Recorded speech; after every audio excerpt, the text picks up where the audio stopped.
Lucas capítulo 7.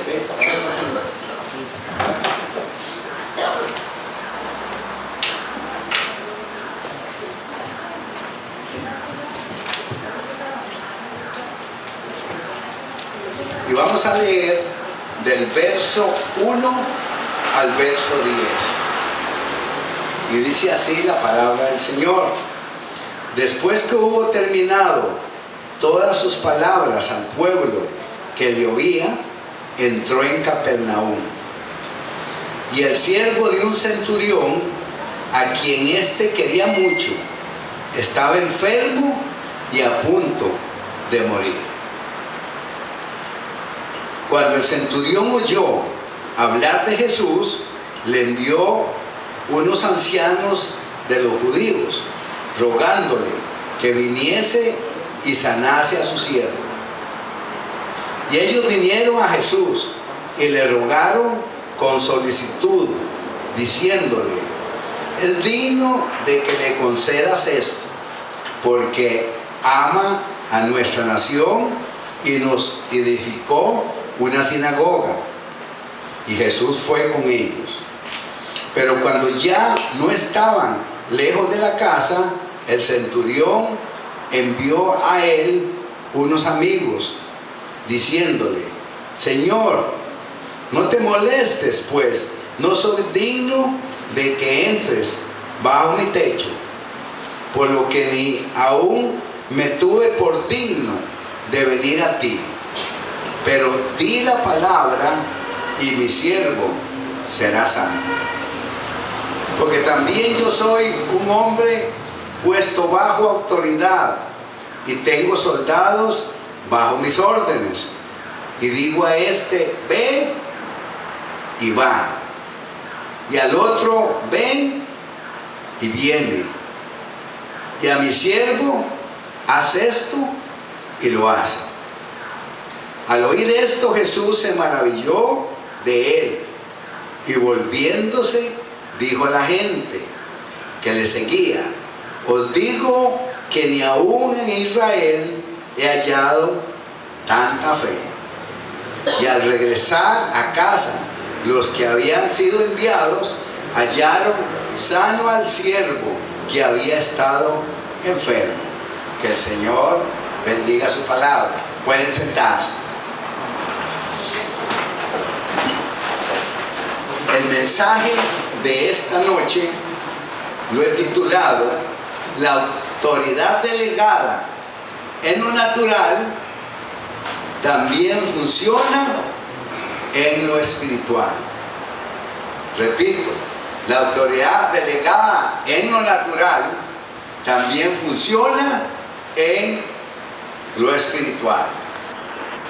Este centurión sabía, él tenía autoridad dada por los hombres, y los hombres le obedecían. Y este hombre pudo entender que Jesús tenía autoridad que le habían delegado del cielo, y lo que él hacía. Este centurión quizás no sabía nada del mundo espiritual, pero él dijo: si en lo natural yo hago esto y me obedecen, igual lo que Jesús hace. Este centurión reconoció que Jesús tenía la autoridad de Dios, y Jesús se maravilló de la fe de este hombre.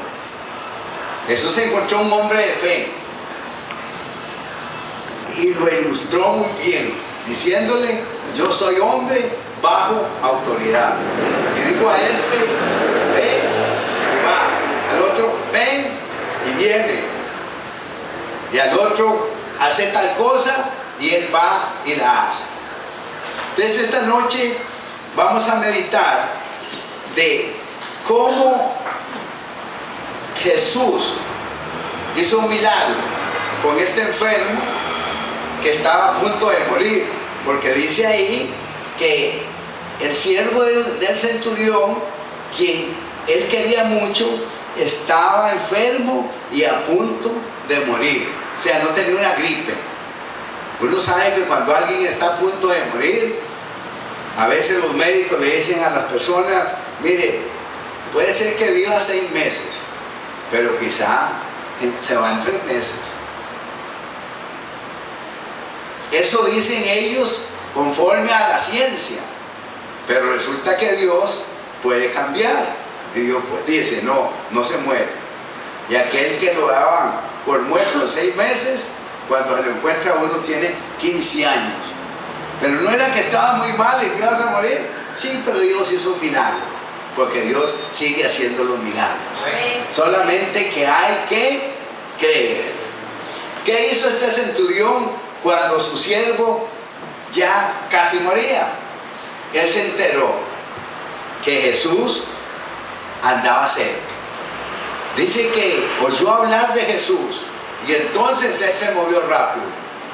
Mandó a estos hombres que le dijeran a Jesús que viniera.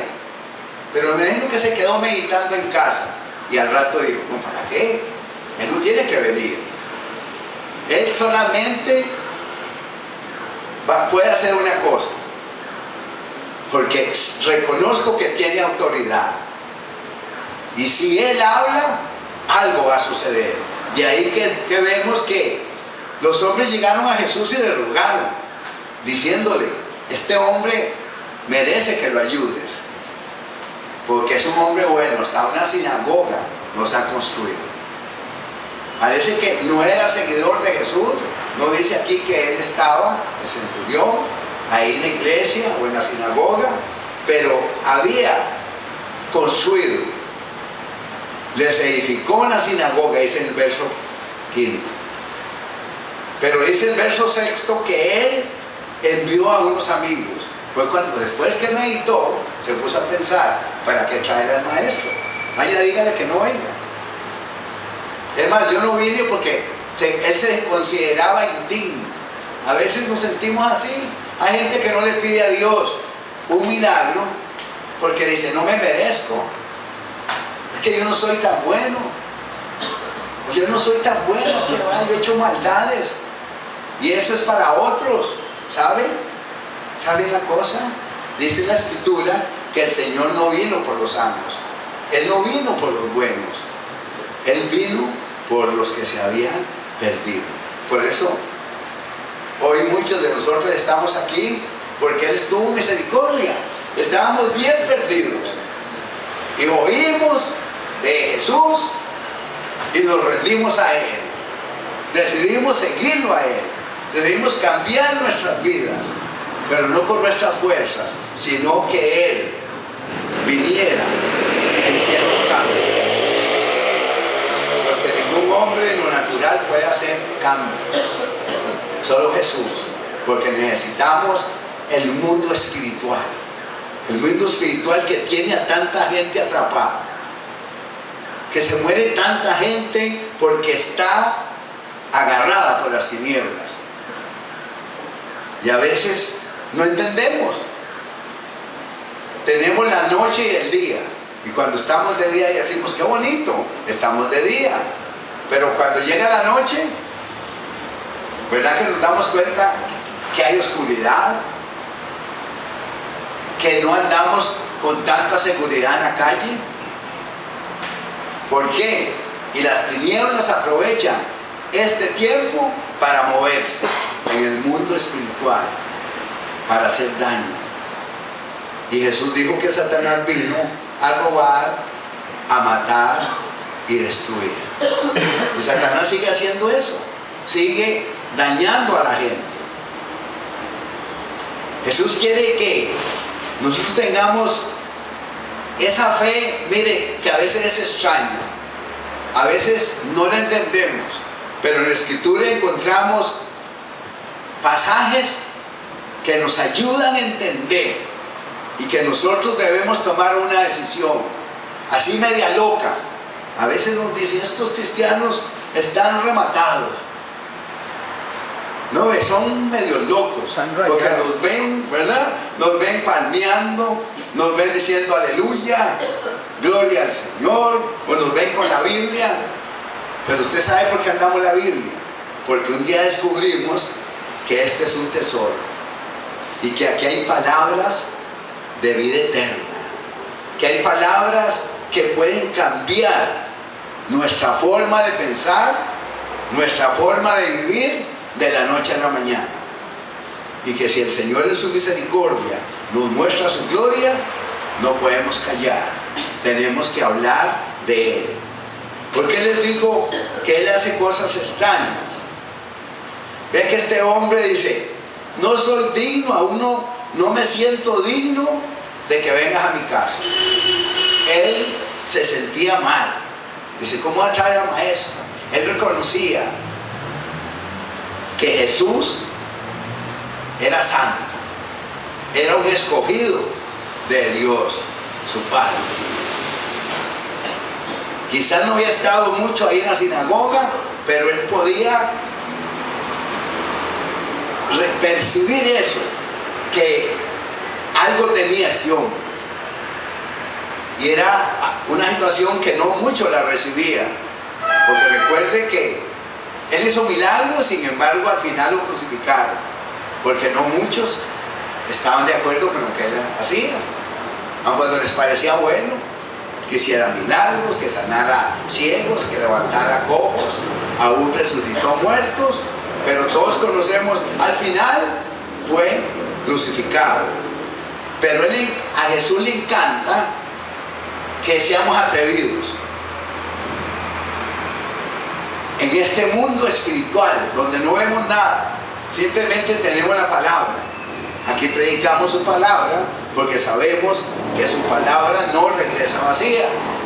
Sabemos que Él dijo, mi palabra, es más, declaró, cielo y tierra pasará. O sea que esto se puede destruir, pero mi palabra no pasará.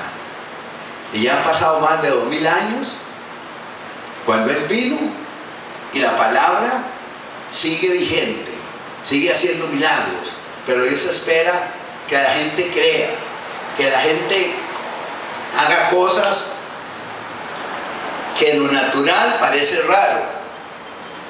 Les voy a leer un pasaje que en lo natural y en lo humano como que es extraño. Posiblemente ese día la gente decía, esta mujer está bien loquita. Y está en el libro de Mateo, capítulo 15. Y tiene que ver con una mujer que tenía una hija enferma, atormentada, dice que estaba. Y no había quien le ayudara. Y dice ahí a partir del verso 21, saliendo Jesús de allí, se fue a la región de Tiro y Sidón. Y he aquí, una mujer cananea que había salido de aquella región, clamaba diciendo, Señor, hijo de David, ten misericordia de mí. Mi hija es gravemente atormentada por un demonio. Ella sabía lo que tenía en casa, una hija enferma. Y no era con una pastillita que se iba a sanar, ni que le dieran ahí un tecito. Era en el mundo espiritual. Y esta madre preocupada vino a Jesús. Pero Jesús no le respondió palabra, para que vea cómo es. A pesar de que clamaba y le estaba dando un título que verdaderamente era merecedor. Jesús, hijo de David, ten misericordia de mí. Y a pesar de eso, Jesús se hizo el sordo. Aquí dice que no le dijo nada, pero Jesús no le respondió palabra. Verso 23. Entonces, acercándose sus discípulos le rogaron diciendo, despídela, pues da voces tras de nosotros. Ya habían molestado a los discípulos. Vean, andaban con Jesús. Eran los hombres que iban a continuar con el ministerio, dando amor, ayudando a la gente. Pero a veces somos así. Hay gente que clama y tiene necesidad y nos hacemos, como decían nuestros abuelos, de la vista gorda. No, eso no es conmigo. Déjelo ahí. Así estaban los discípulos. Despídela, mirá, nos está molestando.